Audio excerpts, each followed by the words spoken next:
like to welcome all of you to the 2015 annual meeting of the Jerusalem Fund. My name is Subhi Ali. For those of you that have not had the pleasure of meeting, I'm chairman of the board of the Jerusalem Fund and Palestine Center, and we are live. Apologize for being a little bit late starting, but I had to have the go-ahead from the staff for that. This is a fantastic audience. A special welcome to our online followers. And I would like to turn the meeting to our moderator, Dr. Edmund Gharib, who is the senior scholar of the Palestine Center. Dr. Gharib's bio is in, as well as the speakers of the panel, is in your, as I mentioned, is in your folder. Dr. Gharib, take it away.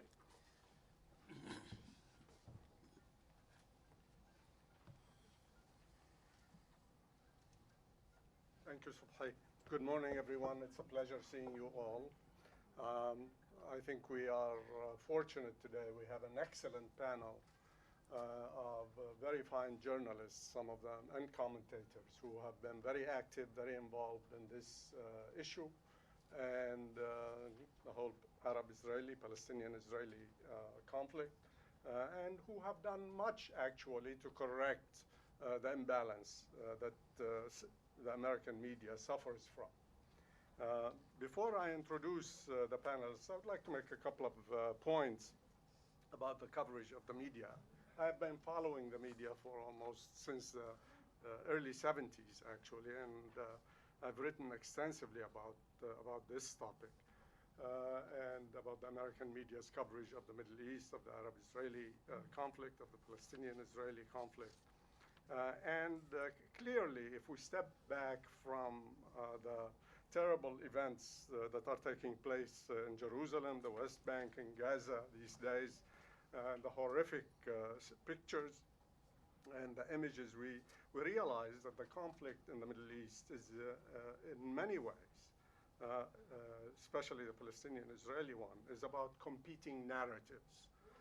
Each side is trying to blame the other for forcing them to do terrible things.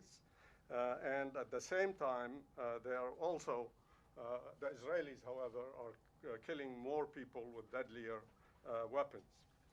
The U.S. and the Israelis say that the conflict will end when the Palestinians recognize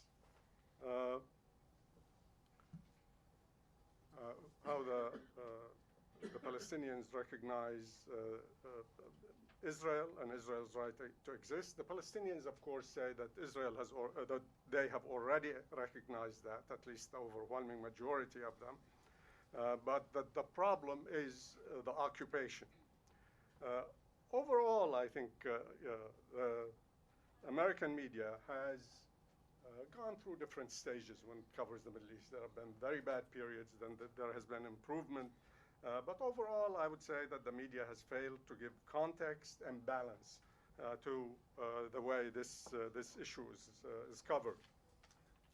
And recently, George Hishmi, for example, wrote a column for the Gulf. He's one of the fine journalists, Arab American, Palestinian American journalists.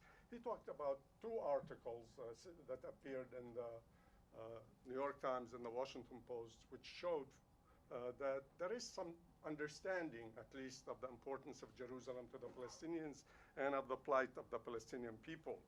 One of them was written by Jody Roderin, who is the bureau chief in Jerusalem for the New York Times.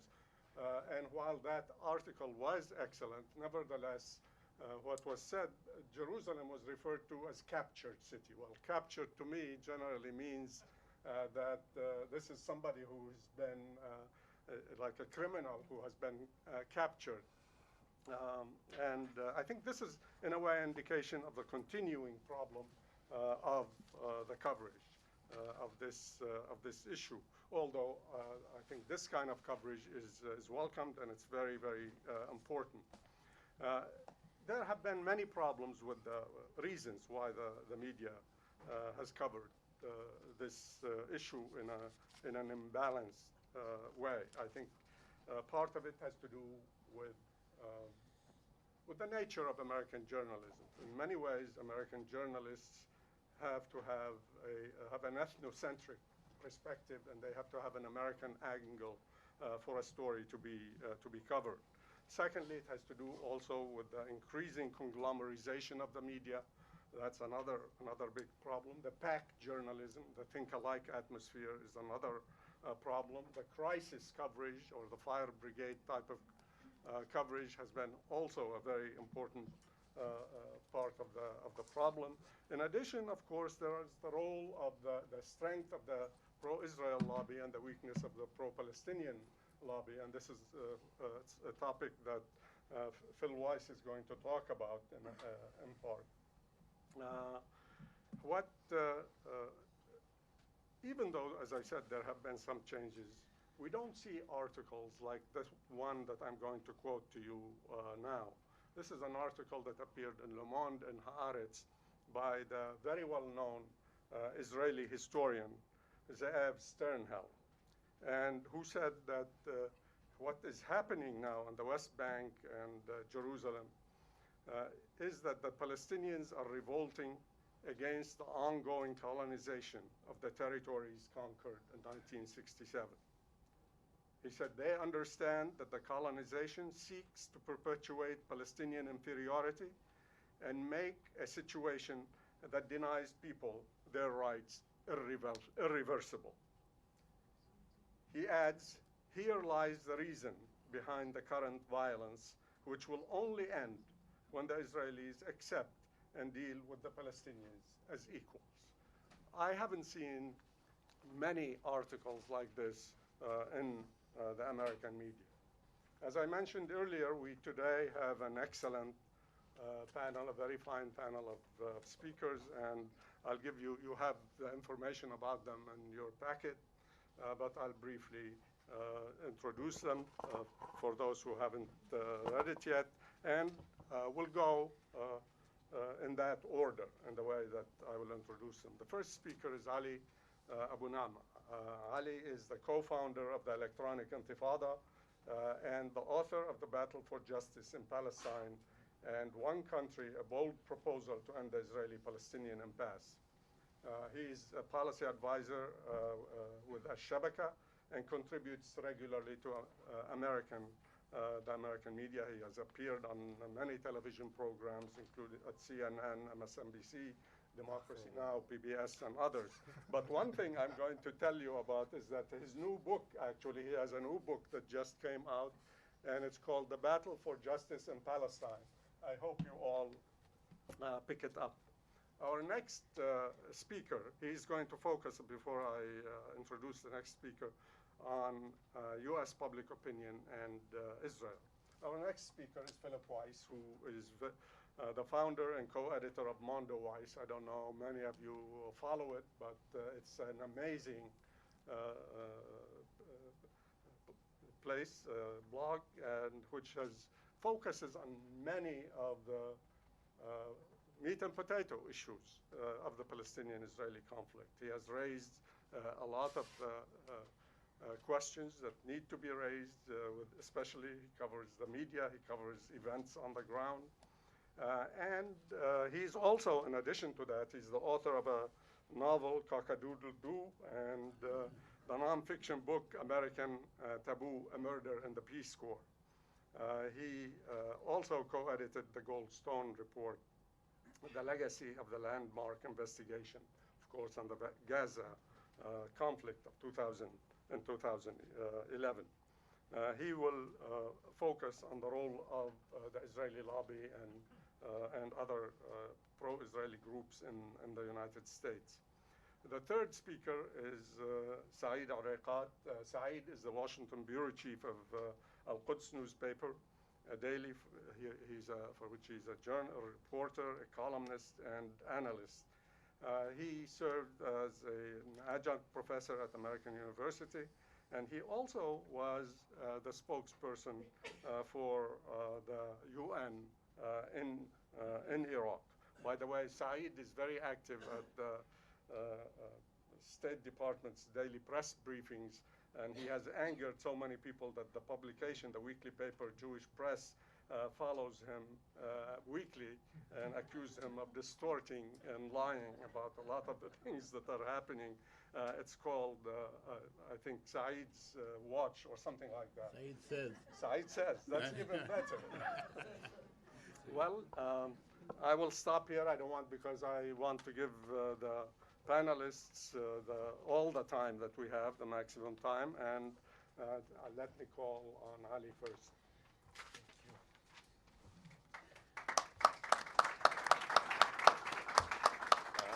Thank you, Dr. Ali and Dr. Gharib.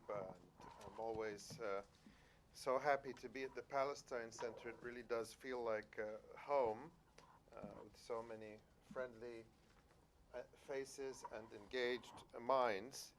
And I'm also very happy to share the panel with Saeed and Phil, whose work is a daily feature of my life, mostly seeing it through the constant battles waged on Twitter, but it's a very deep commitment they both share, and Saeed's press briefings really are exceptional, but what's sad is that they should not be exceptional. Really, the kind of questioning he does of the State Department spokesperson is the kind of questioning that all journalists should do and should be willing to do, but sadly they're not. So we shouldn't have to congratulate you on doing the basic job of a journalist, but here in Washington, sadly that's where we are.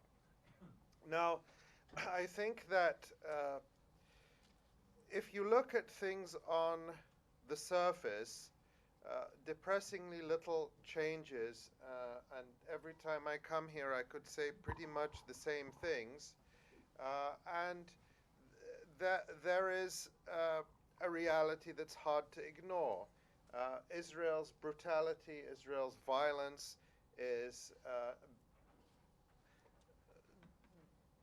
not just more unrestrained now.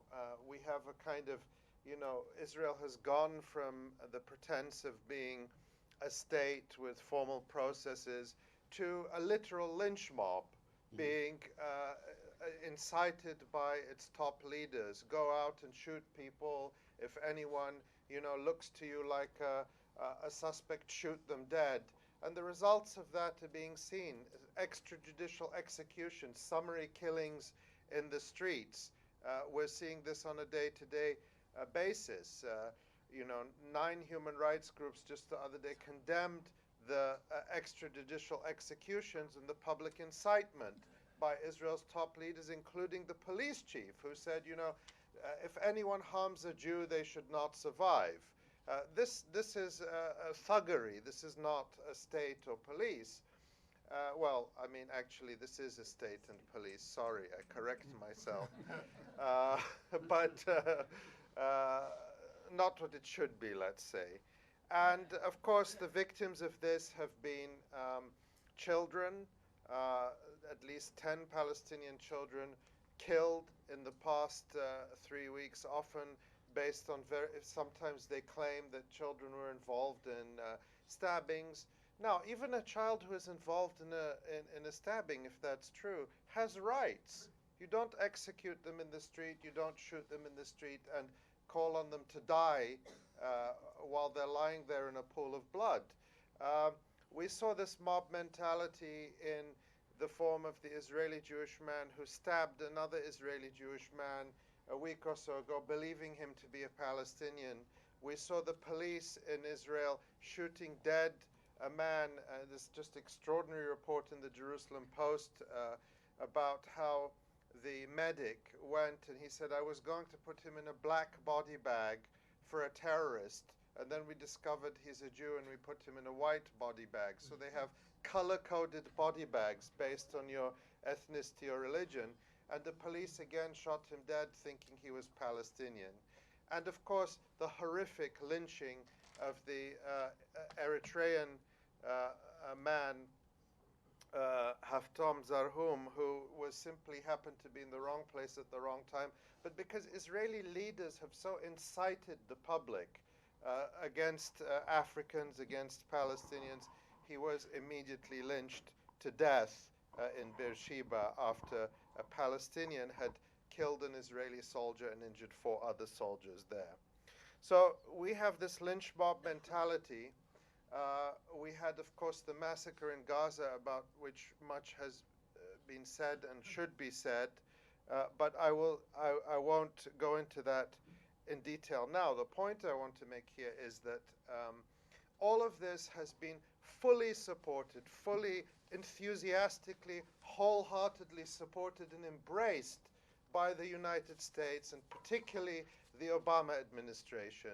There has been no administration, not even George Bush's, that has been so enthusiastic and supportive of Israeli massacres. And I say that advisedly because you can find more examples of George Bush, the Bush administration, objecting to Israeli practices than you can of Obama, who at every critical juncture has, when he had the choice of standing up to Israeli terror and massacres, chose to support them. When they sent $1 billion of grenades and bombs to help murder children in Gaza during the July-August 2014 war.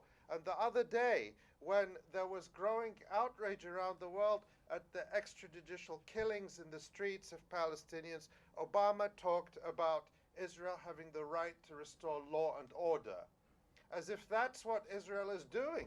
Israel is restoring and maintaining and shoring up an occupation and a regime of apartheid and terror.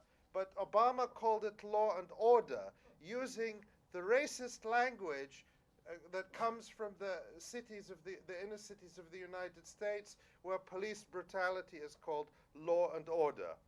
So this is the Obama administration. Of course, Hillary Clinton as well, when she was asked about it, issued a statement talking only about Israelis being killed and injured and saying nothing about Palestinians. So this is the Democratic establishment.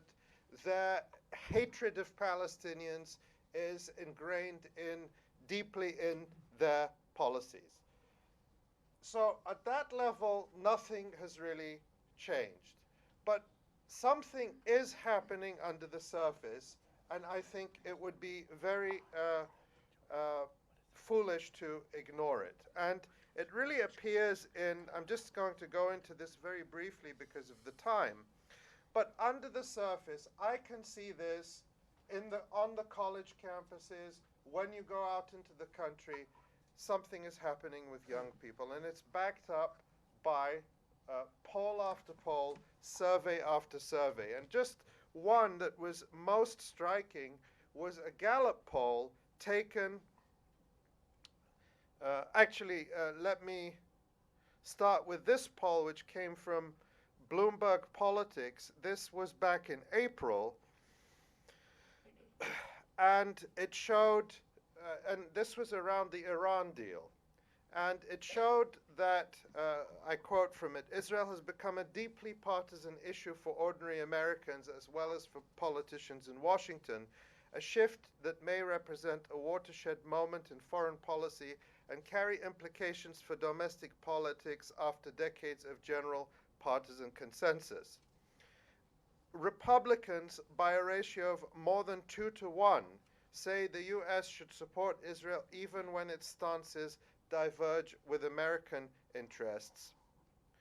And Democrats, by roughly the same ratio, say the opposite is true. So 2 to 1, Democrats believe the U.S. should look after its interests first, however they define them. And the polls overwhelmingly were sympathetic, more sympathetic to President Barack Obama than to Israel's Prime Minister Benjamin Netanyahu regarding the Iran deal, and for Democrats, and the reverse when it came to Republicans. So what they're saying there is, and this is probably not the first time you hear it, we saw this when Netanyahu came to Congress in March, that for the first time in history, some 60-odd Democratic members of Congress boycotted a speech by an Israeli prime minister. What this partisan divide reflects, I think, is underlying demographic changes, political and demographic and social changes in this country. And that was very visible in the Gallup poll that was taken in July 2014 during the Israeli massacre in Gaza. And what was really remarkable about it is it again reflected this partisan divide. So 65% of Republicans thought that the Israeli attack on Gaza was justified, whereas 21% thought it was unjustified. By the way, that's a lot of Republicans who think it was unjustified, if you think about it. And with Democrats, only 31% thought Israel's actions in Gaza were justified, and 47%, almost half, thought it was unjustified. What's even more remarkable is when you break it down, the categories that Gallup uses are not the ones I would use necessarily, but men were overwhelmingly more supportive of Israeli violence than women. Surprise, surprise. 51% of men versus 33% of women. Whites were overwhelmingly more supportive, but only 50% of whites polled thought Israel's actions were justified. So it wasn't 70 or 80%, it was still 50%, and 34% it was unjustified. And then the reverse was true with what the Gallup poll calls non-whites. So only 25% of non-whites polled thought Israel's actions were justified, and 49%, half, thought they were unjustified. And the same holds true when you look at the age breakdown. I won't go into the figures, but just give you the ends of the scale. So 18 to 29-year-olds, only 25% thought that Israel's actions were justified, and 51% unjustified. 65 years plus, it was the reverse. So you see this, the theme here is consistent. The younger you are, and if you come from a non-white background, the less likely you are to buy Israeli propaganda. And this is reflected in the partisan split, because you see that Israel is becoming more and more aligned with other far-right, so-called, what they call in this country, conservative causes. And I think the fear that, Phil might say more about this, the fear that the Israel lobby has is that the change in opinion, something that looks very solid, can crumble very quickly. And I really think that's the fear they have. And the example, I think, I haven't seen this explicitly anywhere, but I think this will probably ring alarm bells, is the change that happened in this country around same-sex marriage. However people feel about that, there are critiques of it certainly from the right, which is the one that's in decline, and there are critiques from the left. But the mainstream in this country has completely accepted it. And that's a change that happened in a period of about 10 years. And it was a change that was driven primarily from the young and college campuses, what they call millennials. And this is why you see so much focus from Israel lobby groups on campuses, literally throwing tens or even hundreds of millions of dollars trying to stop the momentum of Palestine solidarity on campuses, trying to vilify and criminalize students for justice in Palestine, trying to stop the BDS movement through legislation, because they understand that if this sea change happens among the young in this country, it is really unstoppable. I know I'm out of time. I have more to say, and maybe even we'll have a friendly disagreement regarding the implications of the Iran deal, because I want to argue about that, and I said that when I was here last time, is yes, that signals some kind of break in U.S.-Israeli relations, but in the short term, it is not going to be to the benefit of Palestinians, because you already see Obama doubling down on his extreme anti-Palestinian policies, and now, trying to, before he gets out of office, trying to cement a 10-year deal to increase Israeli military aid to kill Palestinian children by 50%. That will be the direct outcome of the Iran deal for the Palestinians. Regardless of other important benefits it may have, that we must not lose focus on that. Thank you.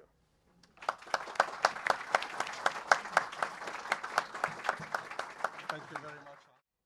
Good morning, and thank you very much for having me here today. It's, as Ali says, it's a tremendous privilege and an honor to be here. It's my first time here, and I just want to reflect that so many times when we're discussing this issue in public spaces in the United States, I feel like that I'm talking about a fantasy world, or I'm made to feel that I'm a nut, and this is a space in which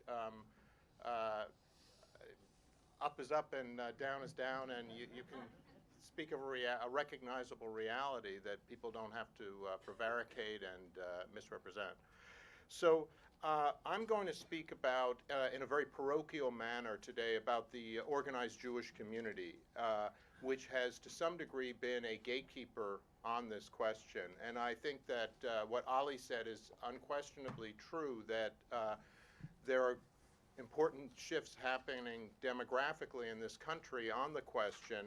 And one of those shifts is, two of those shifts are actually that the Jewish community, I believe, is losing some of its role as the gatekeeper on this question. And also, as part of that shift, the Jewish community itself is changing, and that it is beginning to license a certain amount of openness about this question for the very first time.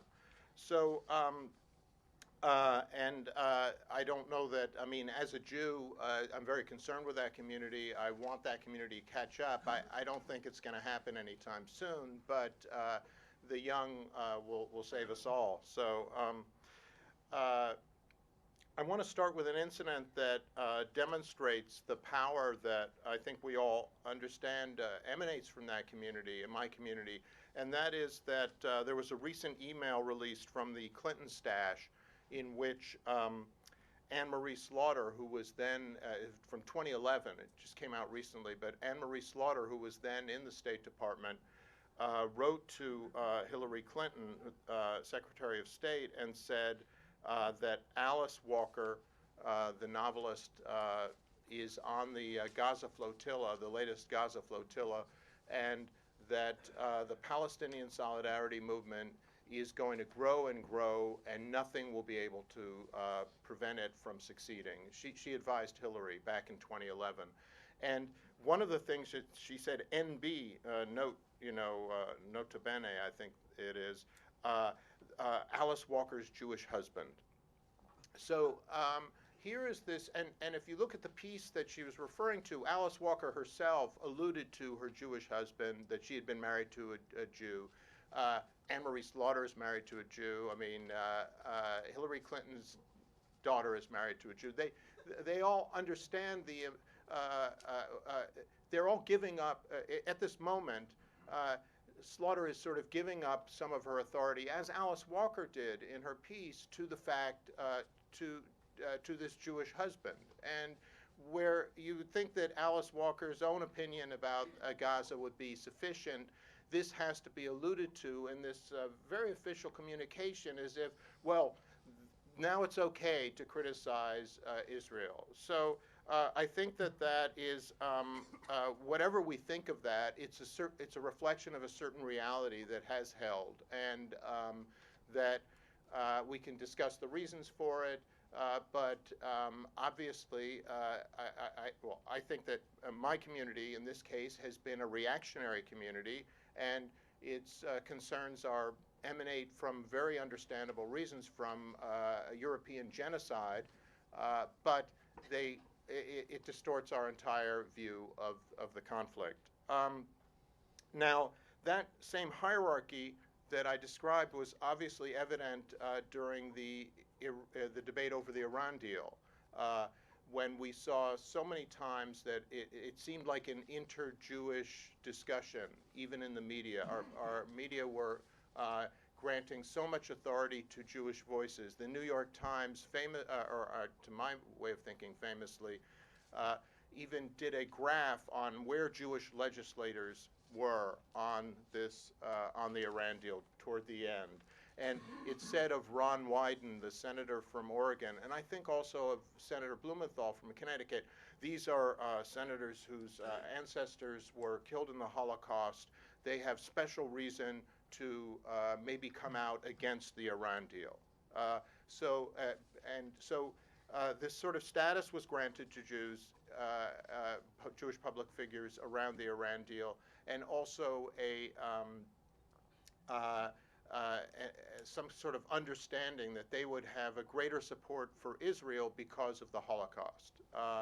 And I think that obviously a big part of our work is to separate these questions and disambiguate them, as they say on the internet. But that happened throughout the Iran debate. And the good thing that we saw during the debate is that a large segment of the American Jewish community felt embarrassed by the Israel lobby's activities and acted with a larger sense than is it good for the Jews, however that's defined. So we saw a coalition of liberal Zionist groups acting with peace groups to support the Iran deal.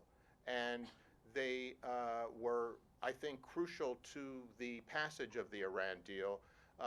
And they came out against Netanyahu, they came out against AIPAC, the Conference of Presidents, all the major Jewish organizations. The traditional elements of the Israel lobby were opposing this deal, hammer and tongs, and you saw some faction of a large element of the Jewish community, the organized Jewish community, that was supporting the Iran deal.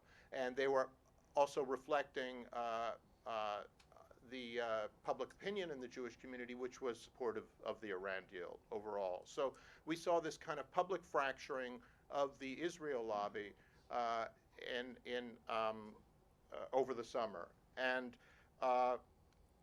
the two sort of principles of the lobby that have been traditional for the last, and very strong for the last 40 years, no daylight between the United States government and Israel, and when there is disagreement, it should always be discussed, the disagreement should be had privately. Both these principles were shattered over the last 9 months.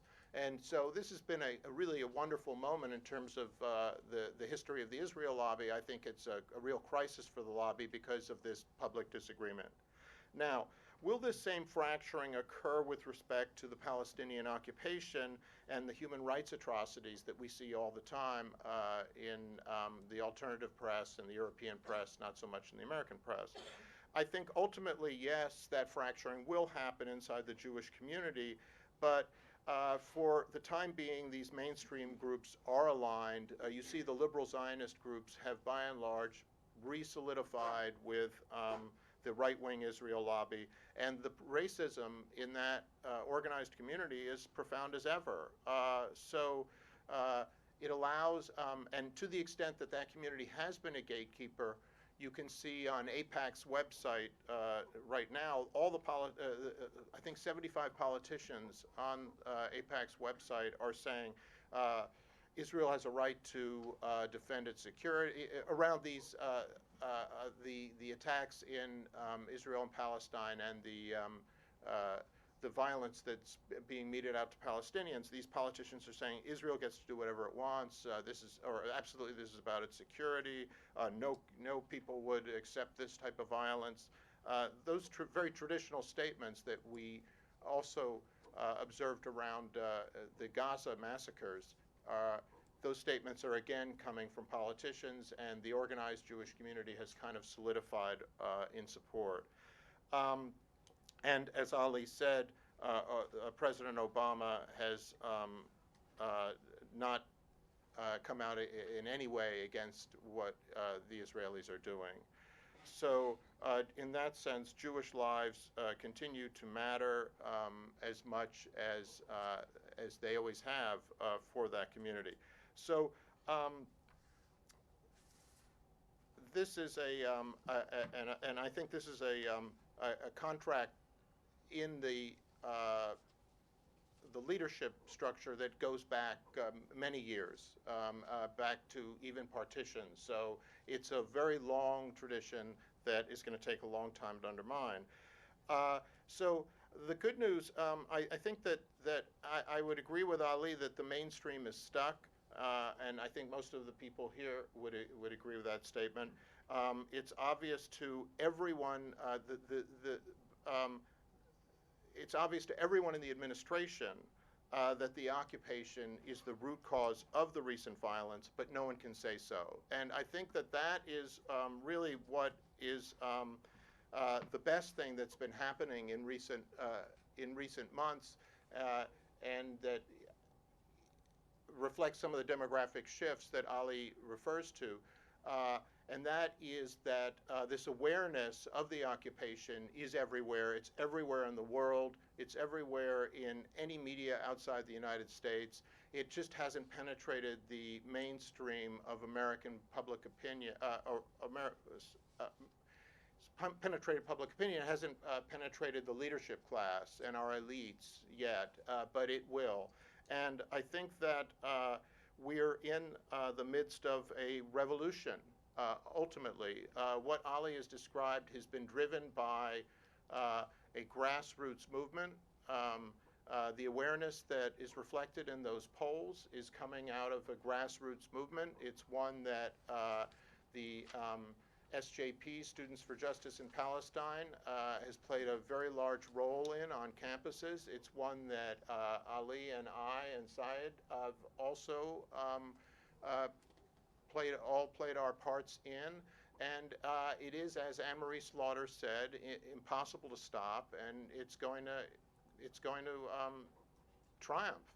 And the question is just how long that process will be. I just want to observe that yesterday the SJP in Brooklyn College had a bake sale. So. The idea of an SJP having a bake sale, it struck me as more of the inevitability of this movement, that this is very homegrown, it's very American, and it is, as the analogy that Ali gave of same-sex marriage, I think it's inevitable.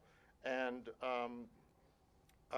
so I just want to close by saying that I think that while there's a sense of I think everyone in this room, certainly everyone at this table, has felt daunted on many occasions, and will again feel daunted in weeks, months, years to come.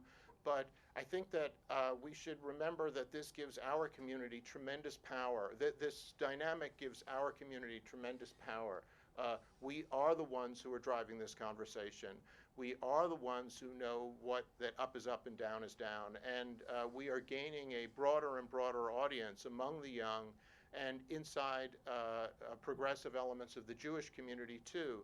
And I think that this should animate and activate us, this sense of our power here, when the mainstream has so derogated and neglected its responsibilities. It places a tremendous responsibility on us. When you consider that the New York Times and the networks are failing to cover the latest violence in Israel and Palestine with any sense of the broader context, which is obvious to so many other people, it gives us a tremendous amount of power and I think also responsibility, and that leaves me very optimistic. Thank you very much.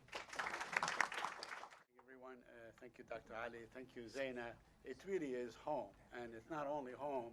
It is basically give one hope in this jungle. I mean, the city is full of think tanks and institutes and institutions.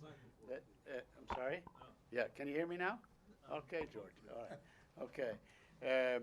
I mean, this place has always, we've come here to learn and get a poignant viewpoint and so on. I've written many articles about this center and the events because they are worthwhile, because they are always doing things and doing events with people like Ali and others and so on that really give a great deal of exposure of what's going on. And I'm honored to be with Ali Abunimah and with Phil at this panel. And now they talked about, Ali talked about the polls and so on, and about things, how things may be changing, and in fact, even among Republicans, that maybe there is a number of Republicans, maybe growing number of Republicans, that is becoming more sensitive to the issue. And of course, Phil spoke about things in the Jewish community, and I see it. And I see it with, let's say, my daughter's generation and so on. There's a great deal of disconnect and so on. But I'm going to talk about the bad news. The bad news is that the media, really, the mainstream media, let's say, aspects or expressions of the media that we looked at with some respect in the past, like the New York Times. And I'm talking about this last period, this latest violence. We don't agree on what to call it. We don't know what it is. Even the Palestinians, they say it's intifada, not intifada, it's the violence, it's not violence. It's an expression of frustration. We don't know what it is. But if you look at the last 4 or 5 weeks, or since the beginning of the month, really, 4 weeks since this began, I never thought I will see the day when, let's say, the New York Times and CNN, even maybe Fox News, would be actually, saying and propagating the same narrative, the same thing. I mean, they talk about Palestinian violence.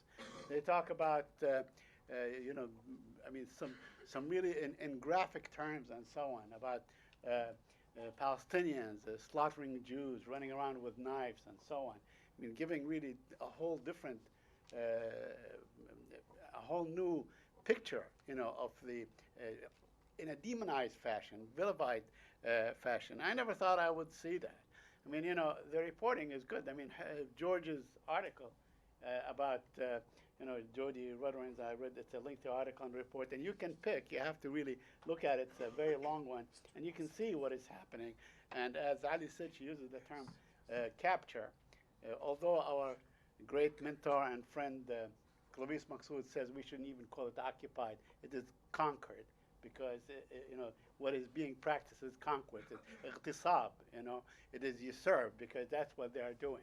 They're building, they're taking the land, they're killing people, they're pushing them out, and so on. So that's not even an occupation, because an occupation would be subject to some sort of international laws and regulations and so on, and oversight by the international community, none of which are really happening. So you see this because you cannot escape it. It is real. That is what is going on. And then, I think you also referenced Dan Efron article, which, about his book, and he talks about completely an Israeli issue about the assassination of Rabin and how it happened and so on, and how that basically, sort of hindered or sabotaged or, put aside the peace process and disallowed from happening. But, I have been like Edmund in this country for a very long time, and I have followed the news ever since. I mean, we have come, it's a long way, really, since, let's say, in 1988, when Bob Simon with CBS News showed a very graphic footage of Palestinian, young Palestinian kids having their arms broken and their legs broken at the orders of then Yitzhak Rabin, because he said, we want their arms broken, we want to break their arms and so on. And that exposed a great deal. Or even since before then, instance, Mike Wallace interviewed Menachem Begin back in 1978, and he was basically thrown out of the country because he said, you know, what is the difference between you and Yasser Arafat? He was fighting for something, you're fighting for something. So they threw him out. We don't even see this in this latest uprising, you know, for the lack of better words. We don't see it. You know, nobody talks about, they take basically the Israeli narrative, they follow it. And as if, you know, as if they have some sort of a marching order that says, okay, I mean, you know, CNN, you can see it, you can feel it. You can, you look and they say, okay, if the Palestinian, if the perpetrator is a Palestinian, if the attacker is a Palestinian, then you exaggerate the situation. You make it, you focus on that, you do this. If it's a Jewish settler and so on from the West Bank, then sometimes it's not even mentioned.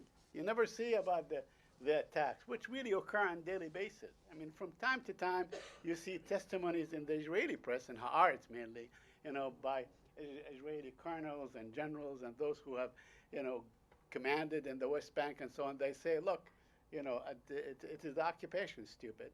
I mean, you know, these guys are reacting. This is the violence of the settlers. You know, I mean, it's something. Last month, for instance, there was a study that showed that there are 60,000 American settlers, 60,000 American settlers in the West Bank. There are reports. In fact, the Israelis were saying that the Duma attack, you know, on the Dawabshe family was done by Americans. You know. And in fact, that the defense minister, Moshe Ya'alon, came out and he said, we know who they are, but we don't want to arrest them because we don't want to compromise our intelligence sources in the settlements and so on. And they get away with it, and you raise it. That's basically what he said. So these kind of things go unreported. Yesterday, I mean, you know, or the day before yesterday, the Jabri boys, 114 and 116, the Jabri boys were shot dead. You know, they were projected in the Israeli narrative is that two terrorists. Nobody said they're boys. You know, when it's an Israeli victim and so on, or a settler victim, they're always boys. They're always boys. They may be in the Israeli army, in the occupation army, but they are always boys. They're trying to give that humanizing thing. The Palestinians are always wielding knives. You know, and it's amazing what is going on. I mean, by this latest wave is giving really a clear, I don't know. I mean, you know, it's like saying, go ahead. It's a green light to go ahead and kill Palestinians. They're always attackers. You know, if they're throwing stones, as we've seen with the new laws, you know, the laws that were, I guess, legislated or enacted into action, into practice last month, I think, by the Israeli Ministry of Defense to basically shoot to kill, shoot at stone throwers because they threaten the occupation army. So it is very difficult for me, you know, I mean, someone who's, you know, seen the media and you know, and by the way, I think I will give them a credit during the Iran deal negotiations. The Iran deal, we talked about the Iran deal a great deal and took a great deal of energy and writings and so on. And there were splits and there were obvious things. But as if now, you know, when you look, where is, you know, because the spilling of Palestinian blood, the suffering of the Palestinians, the non-mentioning of the occupation, you don't even see it. And I'm talking about the editorial. In the reporting, there is. But in the editorial aspect, you don't even see it. You don't say this is the source of all ills, although maybe in Haaretz it's there, but definitely not in the Los Angeles Times, or definitely you'd never see it in the Washington Post and so on. And forget cable and news. I mean, that's, you never even make it the first base. I just want to ask you, I mean, something just occurred to me. How many of you saw, for instance, a Palestinian on cable and news? Has anyone seen anyone? Has anyone lately, in the last few days, in the last weeks and so on, has anyone seen the Palestinian ambassador or anyone? I mean, I remember in 2002, 2003, and 2004, I was being called upon. I was being called upon all the time by CNN, MSNBC, even Fox and News. I was on Fox and Friends plenty of times and so on, and in town meetings and so on. I mean, this doesn't happen. I don't see the Palestinian ambassador, man, Arikat, anywhere. I don't see him anywhere. Maybe you saw him. Yeah, well, okay, good. So he was on once. We can't have. It seems that Ron Dermer is everywhere. And this Danny Dannon, at the UN, who basically wants all Palestinians to be expelled.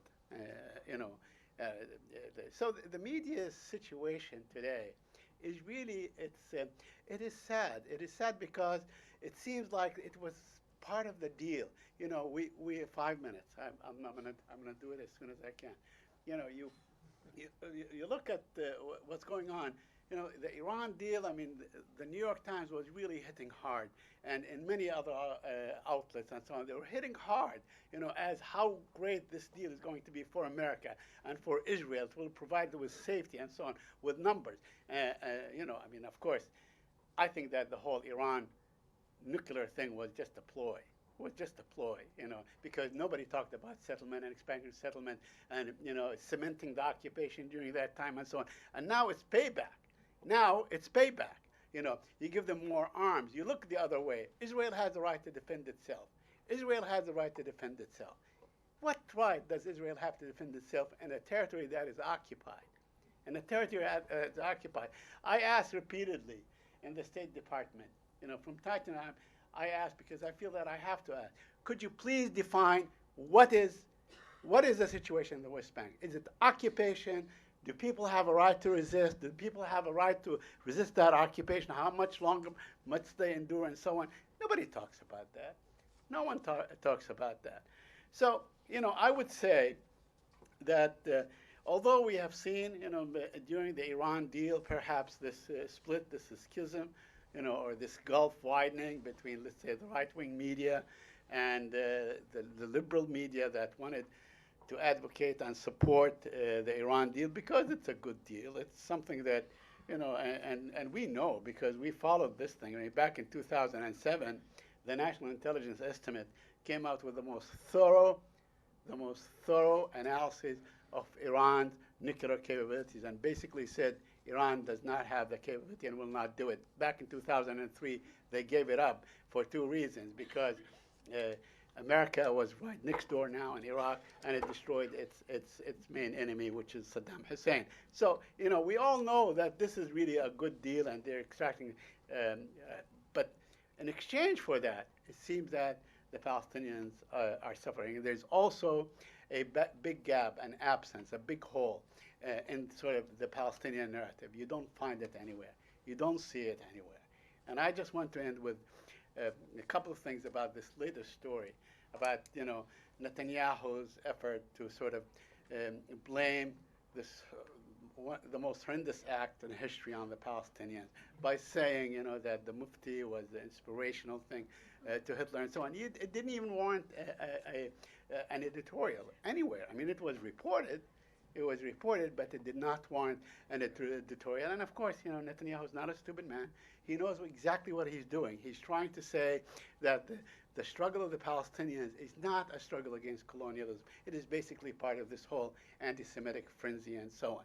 So the state of affairs today in the media, in the United States media, as far as how they cover the conflict, is really not very good.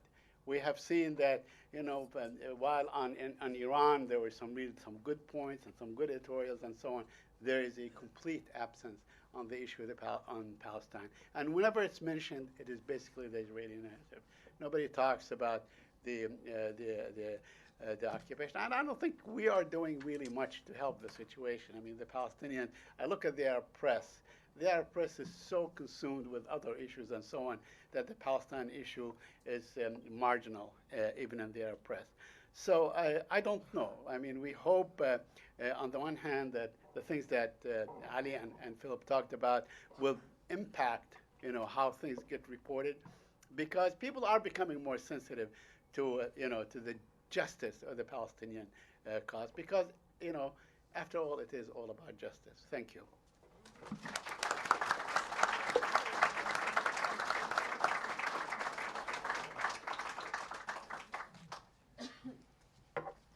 you, Edmund. And I would like to thank all the panelists. It was rather fantastic. The beginning of a great day.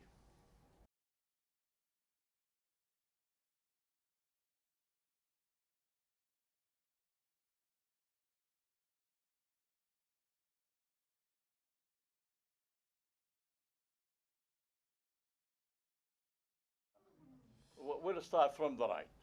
Go ahead, please.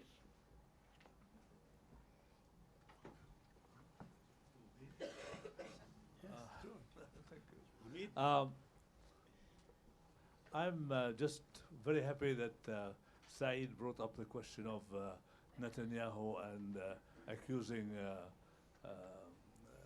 Hajj bin Husseini, the Palestinian clergyman and political leader, of pushing Hitler to do the Holocaust. I would really like to hear from the other panelists, what is the price that Netanyahu is going to make to earn from this horrible statement? I noticed that the New York Times today criticized him very much, but I wish they went one step further and said Netanyahu should step down from the office, as I will do next week. Do you have anybody from the panelists that you would like to answer, or you want them all to comment on it? No, I would like to add to George's question, basically, to anyone who wants to answer it. Why do you think Netanyahu is saying this? Is he trying to rewrite history? Is he trying to link the Palestinians to the Nazis? Is he trying to gain political support for his positions inside Israel, as he did before the elections when he said, if you don't vote for me, the Arabs are going to rule? Or is he trying to divert attention from what's going on the ground now? So I'd like anybody who would like to answer that, I would appreciate it. Well, I think that what he revealed is his deep genocidal hatred of Palestinians, and what he's saying in effect is that the Palestinians are worse than Hitler, and the message is one of pure incitement, that anything you do, I mean, if Hitler were alive, if there were a Nazi regime, what wouldn't be justified against them? You know, nuclear weapons, assassination, you know, nobody would object because the Nazis are evil incarnate. Well, Netanyahu is saying actually the Palestinians are worse than the Nazis. And that is on top of all of the violence and incitement, and it's a signal to the Israeli Jewish public that cheered the massacre in Gaza by 95% majorities, that anything we do is justified. Now, this whole Mufti storyline is not new. It's been bubbling around on the right for a long time. Actually, there was some benefit to Netanyahu bringing it out in public, because now what we have on record is, sharp refutations of this fabrication and lie by pretty much every, well-known historian on this topic. He was even called a Holocaust denier in the New York Times. I called him a Holocaust denier at the Electronic Intifada. Rarely do we have the same, So it happened. So exactly, and I think that it also there are a lot of people who don't have a lot of knowledge or even sympathy with Palestinians who look at that and say, I mean, he even made Angela Merkel, one of the most anti-Palestinian European leaders, look like a principled person when she said, although it seems she didn't want anyone to take the credit from the Germans for the Holocaust. She was defending that.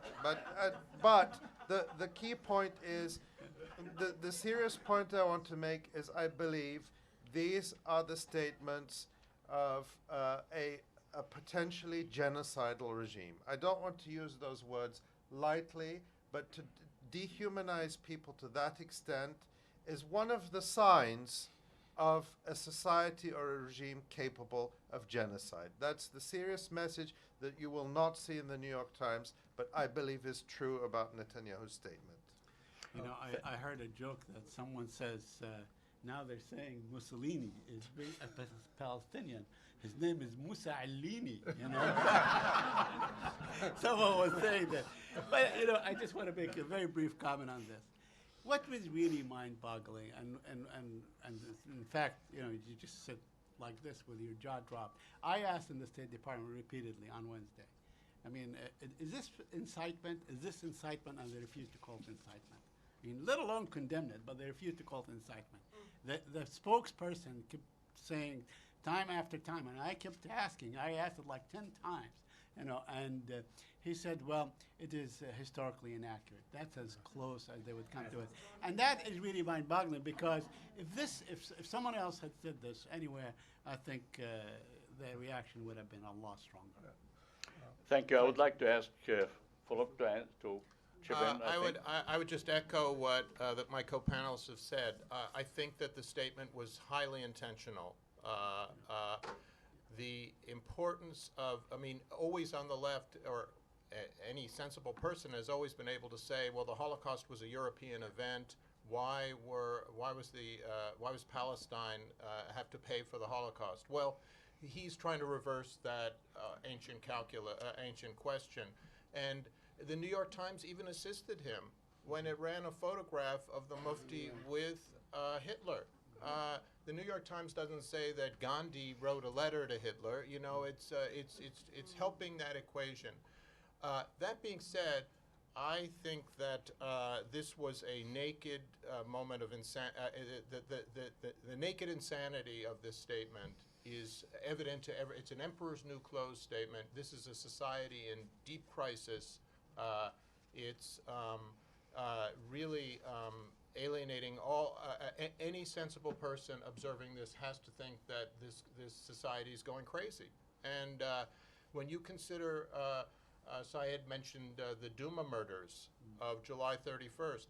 When those murders took place, the liberal Zionist community said there must be accountability. Everyone was saying there must be accountability.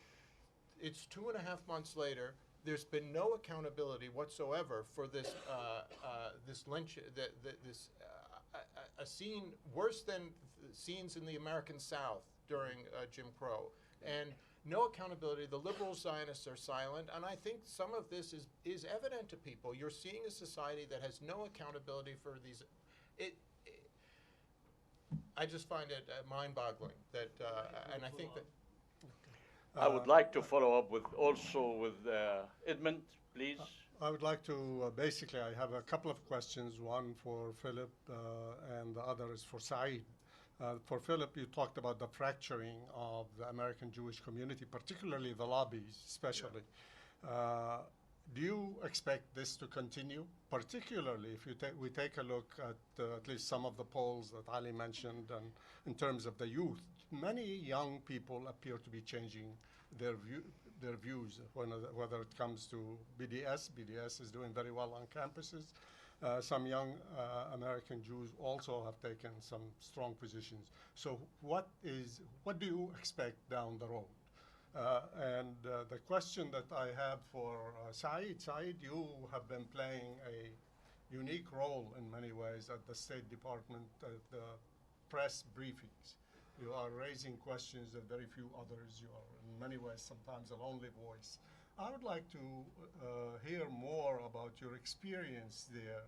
How useful is it having more people out there? What has been the response of other journalists, American journalists, international journalists who are attending the same briefings? Are they asking more questions similar to yours? Or are we seeing more what actually has been the nature of the media? There's this symbiotic relationship between the government and the media, a compliant media. I would like to get your response to this, particularly also when there was a retreat from a couple of positions by the spokesman of the State Department. One talked about the use of excessive force, and then they pulled back. The second talking about changing the status quo. in Jerusalem, and that there was a pullback on that, and they refused to even comment on the Netanyahu story. I think the fracturing in the Jewish community will continue, and that there will be glasnost inside the Jewish community over this question as months and years proceed. But I want to emphasize, I think that the organized Jewish community is reactionary on this question. The body of Jewish opinion, the large body of Jewish opinion in this country is always going to be behind on this question. And I don't think that you should look for this. The important thing is that that community will become more and more irrelevant in terms of leadership. That community, the Jewish community, has so often been a leader on social change and on civil rights and other sort of evolutions of the American dream. On this question, it's behind. And so I think that what's vital is that it lose some of its leadership position on in this context, and I think that's happening. I think part of when Ali describes a browner nation and the sort of progressive currents among young people, it reflects the fact that leadership is being given to others, and that's a vital part of the process. Saeed? Yeah, thank you, Edmund. Yeah, I think that if there are more Arab journalists that come to the briefing, things would be different, because then you can ask a lot more questions. You can have the focus maintained. Although I must admit there are few who really take the lead. In fact, like Matthew Lee from AP, he takes the lead many times. I mean, not necessarily that we would agree or we would be on the same side on a certain issue, but he does take the lead. He's on top of the issues. He raises these issues, and sometimes we piggyback on each other. So that happens, but not very often. Elise Lapid also, I must admit, from CNN, a great deal of the time, she does push these issues because she also is in command of the issues. I mean, she knows what is going on. She follows what happened the day before, or that day, or that week, as far as the Palestinian-Israeli thing. But to answer your question, I think, unfortunately, there aren't very many Arab journalists that come to this briefing and raise the issues. And I will tell you, sometimes you find it hard to sort of,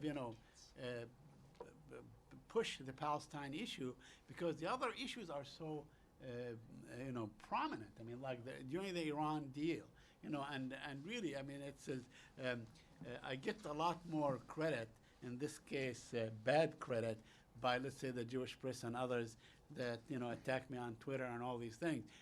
But a great deal of my questions over the past few months was really on Syria, on the Iran deal, and simply because of the dominance of that particular issue at that time. On the issue that you asked me about retreating, I kept for days saying, are the Israelis using excessive force? Are they using excessive force? Is it when you send in snipers, for instance, not in the West Bank, but to Gaza, where people are, held behind fences. They're held behind the fences. And then they have this new weapon, a new 22 caliber sniper weapon.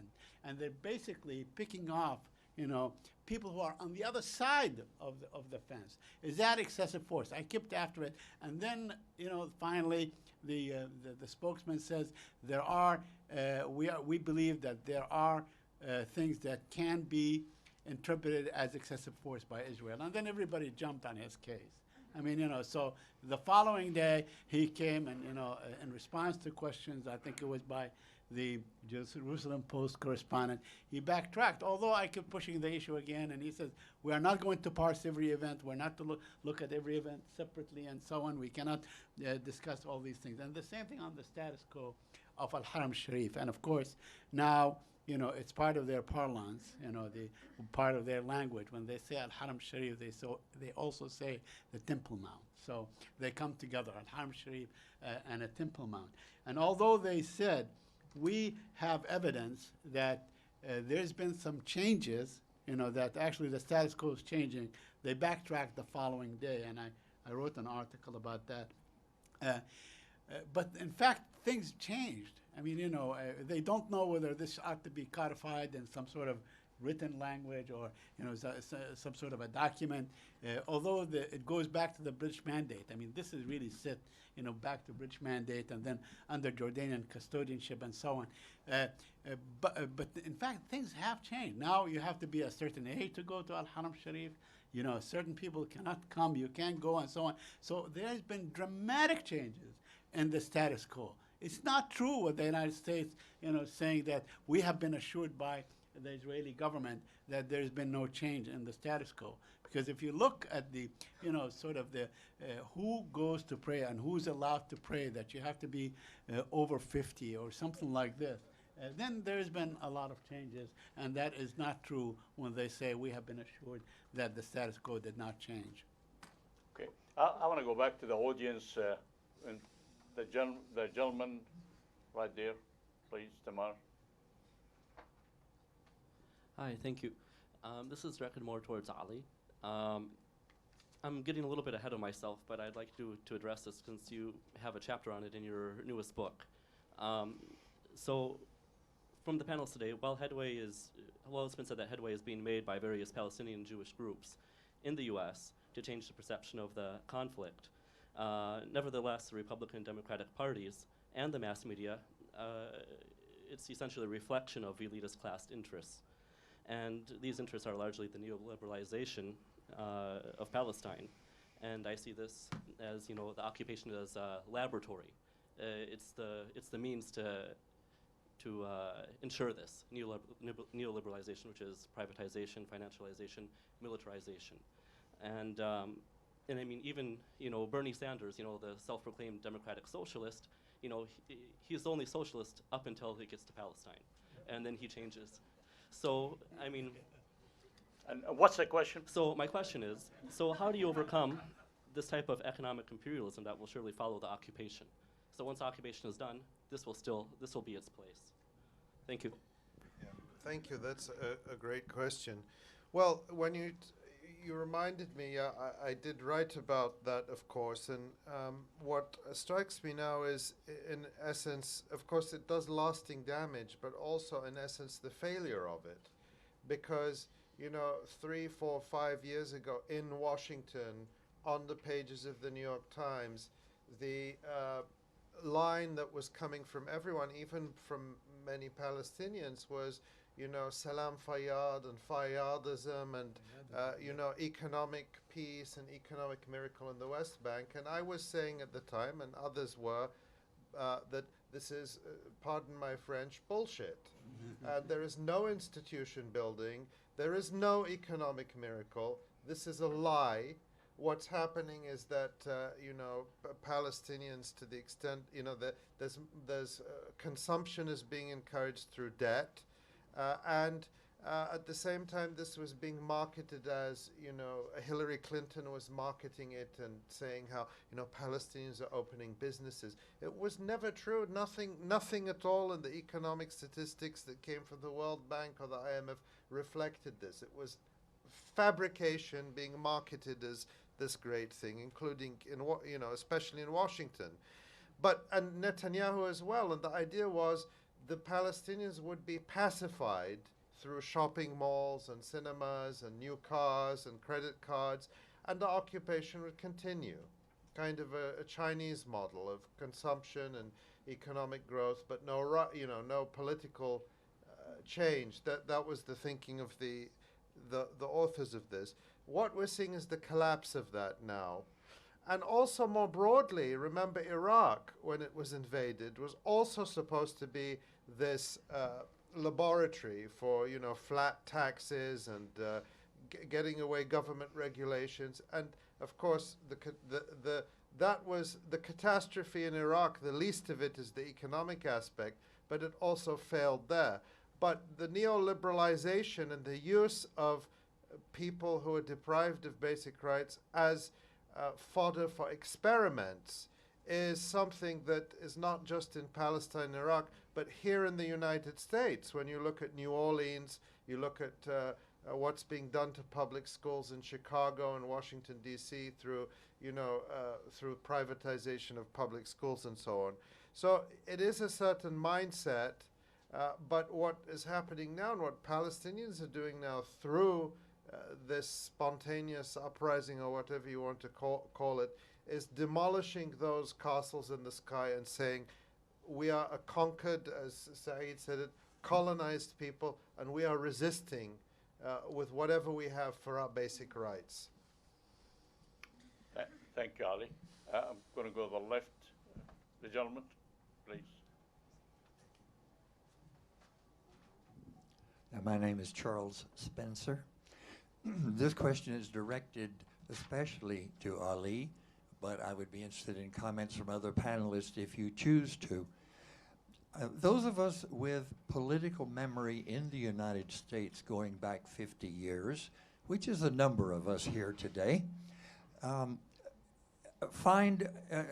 feel a parallel between the opinion change you describe going on in the American Jewish community and their allies like us. And you used an example, I think, of the 10 years or less it took to change American opinion majority on marriage equality. Going back to 1965 to 68, recall how fast and how huge momentum was gained in anti-Vietnam intervention in those 3 years. So successful that it prevented an otherwise popular president. What is the question, sir? The question is, do you see a parallel, and could that rapid change in American opinion on the rights of the Palestinians and justice in Palestine, could it happen that fast?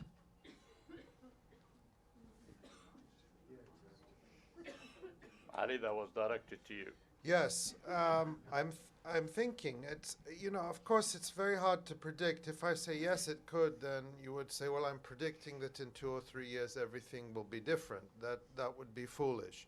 But what I can say is that I think it is happening already in key segments of this country, particularly in universities among young people. And I mention in my book a paper from one of the Israel lobby groups, the David Project in 2012, which talks about how, if we lose the universities, if we lose the campuses, we've lost America, because, that is really where people form the opinions and the worldviews that they carry with them through the rest of their lives.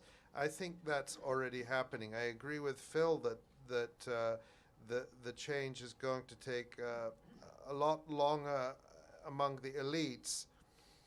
But when things are changing at the grassroots level, things are happening in a certain way. Saeed talked about how terrible the mainstream media is, and I agree it's worse than ever. During the Second Intifada, when Deborah Sontag was the New York Times bureau chief, the reporting was often excellent.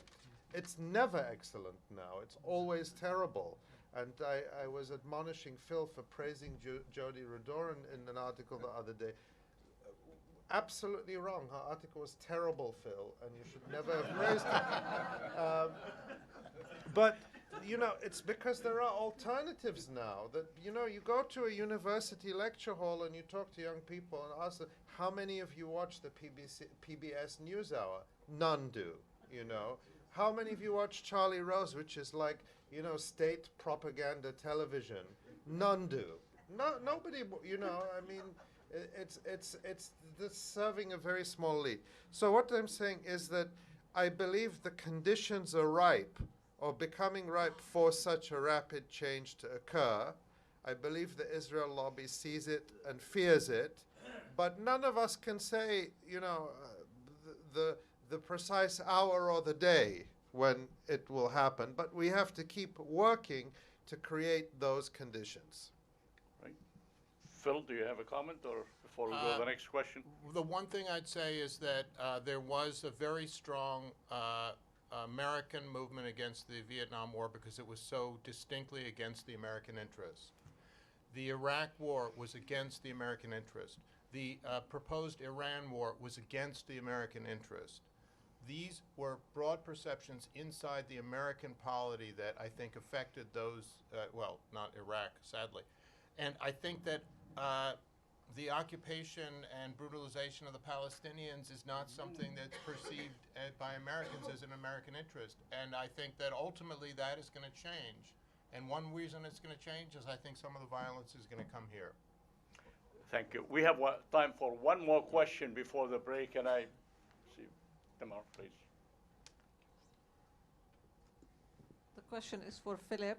You mentioned SJP but did not mention JVP. And I'm wondering, what are the progressive groups that who do you consider are the progressive groups, and what's the likelihood of them joining forces to fight this battle?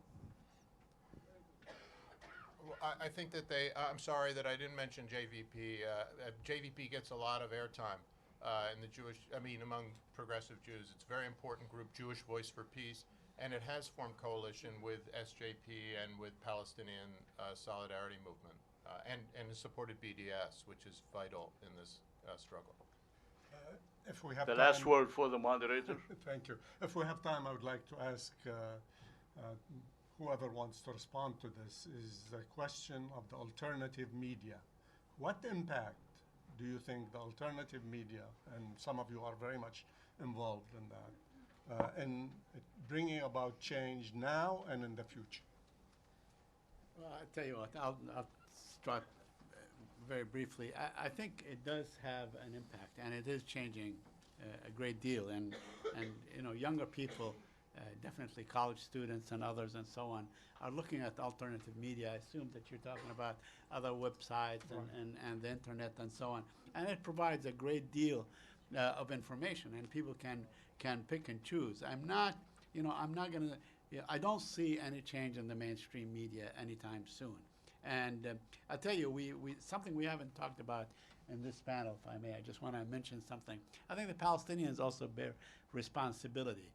If you look at probably the best media coverage from the Palestinian point of view was during the first Intifada, because the Palestinians were resisting, it was up in the news and so on. And if you look at that, things began to decline really after Oslo. Because the Palestinian leadership seemed complicit, seemed to agree, they seemed to sort of pacify and say things are okay and so on. So we do bear a great deal of responsibility, but hopefully this will be changing. Thank you. I would like to ask the moderator if you have any final words before the break. Thank you very much. Thank It's you an very much. excellent We are panel. going Thank to. you all. Yes, thank you. Thank you again.